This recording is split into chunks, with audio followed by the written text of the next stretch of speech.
I want you to know that I remain absolutely committed to uncovering the causes of the tragedy and ensuring it is never repeated. 3 years on, the scars are now carefully wrapped under white cladding. But the giant-sized green heart can't conceal the frustration this community still feels. I really didn't think that we would be in this situation that we are in today, 3 years after the fire. I thought that straight away the government and, well, mainly the government would realise the national emergency that Grenfell uncovered, and that they would have acted really, really quickly to try and get this cladding down and change legislation. The public inquiry into the disaster came to an abrupt halt in March. It's unlikely to conclude until 2022. Thousands of buildings have been identified across the country as having the same or similar inflammable cladding as Grenfell. But it's going to cost billions to remove it.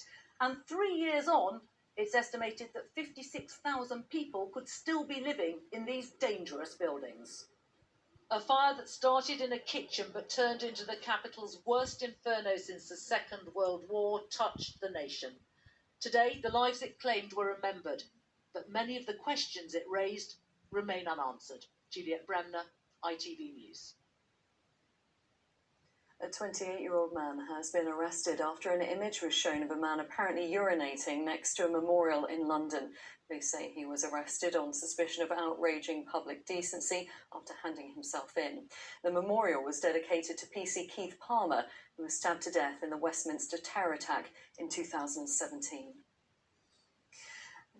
And finally, amid the clashes between police and protesters in London yesterday, there was one image that stood out, that of a black man carrying a white injured demonstrator out of the crowds to safety.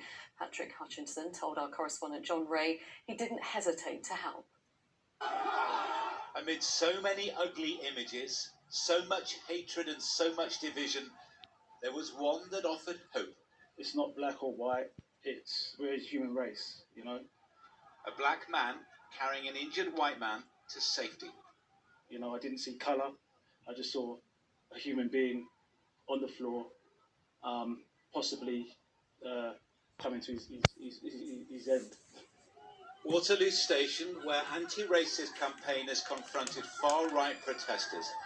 A white man had been surrounded and gone to ground. It was absolute mayhem around this man, and you couldn't even see where he was. He may well owe his life to the black men who came to his rescue. If you're not there to stop it happening, then you're almost party to it just by being there and watching it.